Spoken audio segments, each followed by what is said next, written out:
Ads get all of the attention during BFCM, but email is what's going to drive a big portion of your revenue. In this video, I'll help you strategize your calendar with email marketing campaigns and how to ensure you generate a good portion of your revenue during BFCM with email. So let's look at the calendar for November. Let's assume you have 3 offers which are going to be running the following day. So the first offer, you're going to have it running from the 10th until the 16th of November. Then the second offer is going to be running from 17th until the 23rd of November, and then the final offer will be running from the 24th until the 2nd of December. So let's start with the first email that you're going to be sending every single Monday, and that is announcement of the sale. So every Monday, sale announcement. Then also what I would recommend to you to do is every single weekend, so 8th and 9th, 15th and 16th and 22nd and 23rd, we would give early access to email subscribers. For some brands, we're going to give early access just to the VIP customers. For others, we're going to give early access to the whole of the email and SMS list. So every weekend, early access to the next sale. Going back to the calendar,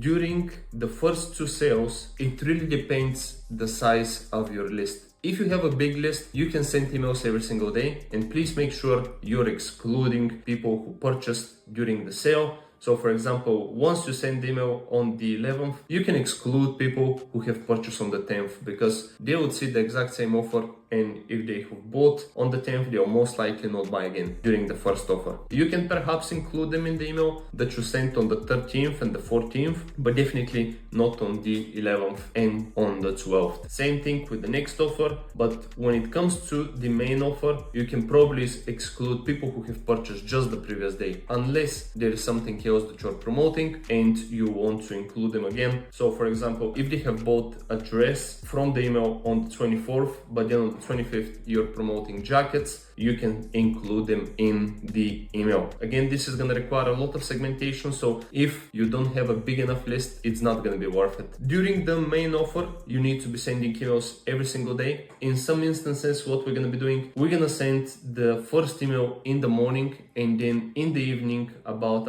6 to 7 p.m. we're going to send a reminder of the sale to people who have clicked but have not purchased, to try and get them to convert in the evening. During the actual Black Friday weekend, so 28th until the 30th, these 3 days we're going to be sending probably 3 emails a day, 1 in the morning, 1 in the afternoon, and 1 in the evening. We just need to try and maximize the revenue generated here. And don't worry about people complaining about spam and reporting you, because people will be expecting a lot of emails during this time, and they're going to be okay with receiving it. They're going to receive so many emails from different brands, from different tools, from every single business that they have subscribed to, because every single business will be pushing Black Friday. So you need to ensure your email is on top of their inbox all the time. That's why we're gonna send 1 email in the morning, afternoon, and 1 in the evening. Then on Cyber Monday, if you're gonna have a different offer, definitely send again 3 emails, focus on urgency and the new offer. And then on the final day, on the 2nd, you again can send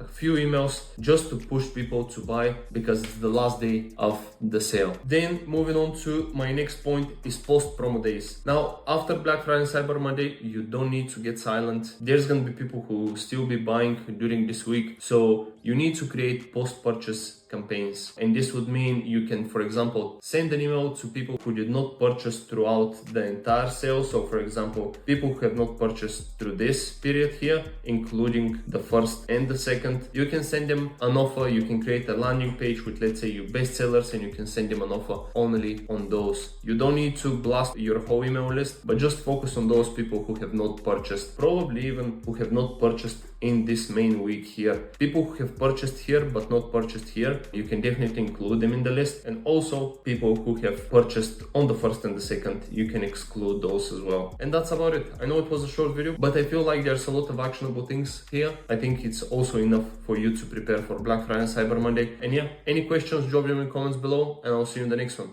Bye.